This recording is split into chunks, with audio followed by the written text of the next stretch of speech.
I'll come along with you, Mim said. He looked around the camp to the others.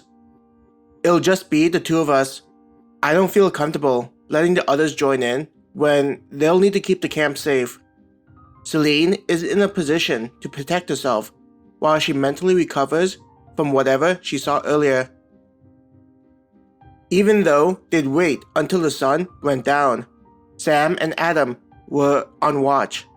They weren't as far out as they were the previous times.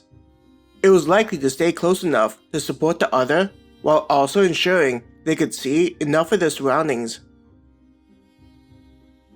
Kate and Peter were leaning against one another, already sleeping under their combined shelter. Her shields acted as a wall to keep out some of the elements, while not blocking their field of view. Maya was under her shelter with a blanket wrapped around her. Seeing Maya with a blanket made him suspect that it was more for emotional support than to keep her warm.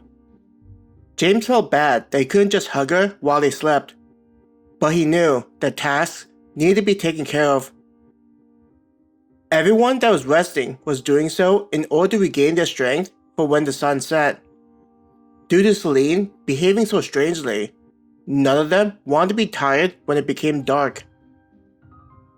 Those on watch would help to alert the group if something attacked the camp.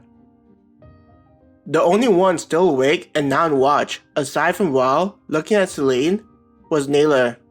The dwarf was tending to the fire and making sure that it had enough fuel. Naylor had already walked in the forest to grab wood. Next to him was a massive pile of thick branches broken up into smaller parts. James could tell that there was plenty of wood to last them based on his own experience and how they'd gone through the wood during the previous nights. Well, I'm ready whenever you are, James said to Mim.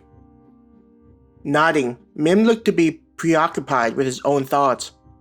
He finally said, "Let's head out. It'll be ideal for us to get something before the sun fully goes down." Turning towards Naylor, Mim said, "We'll be heading out to get dinner.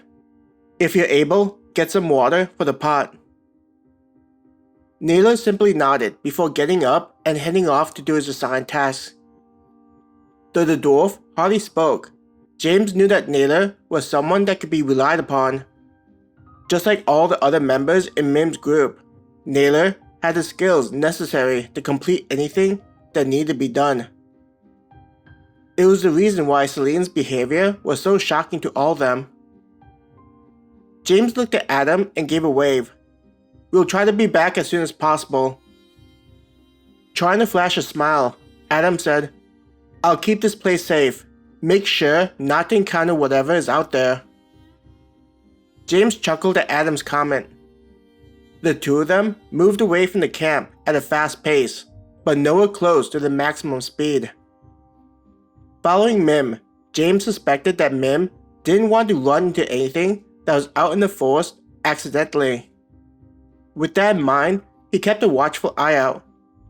Though he didn't understand, deer and other animals was something he watched out for. Since Celine was spooked by the deer, I think we shouldn't search for anything large. I don't know what was strange about their behavior, but I want to trust Celine's instincts. Mim turned his head to talk to James before looking ahead of him to search for any signs of small animal tracks. Could the energy be affecting animals now? James threw out a thought. Maybe they're starting to act strange and Celine noticed it. As he said it, the thought sounded beyond crazy. He wouldn't blame Mim for laughing at the idea. I was thinking about that, though I don't think it's energy in the air. If it were the energy, it would have affected the wildlife far before my grandfather was born, Mim said.